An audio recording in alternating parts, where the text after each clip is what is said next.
Associació d'Entre Pobles, que és una associació que té la seu a Barcelona, però que té organització arreu del territori de l'estat espanyol. Hem participat en totes les mogudes de transformació social que han impulsat organitzacions i moviments socials a casa nostra, i també hem establert vincles internacionals sòlids i que perduren en el temps amb organitzacions i moviments socials.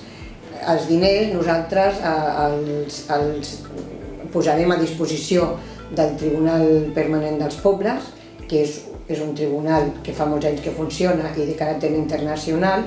S'implicaran en la proposta que van fer una amplitud d'organitzacions i xarxes de persones migrades per tal de denunciar la vulneració dels drets humans de les persones migrades i refugiades.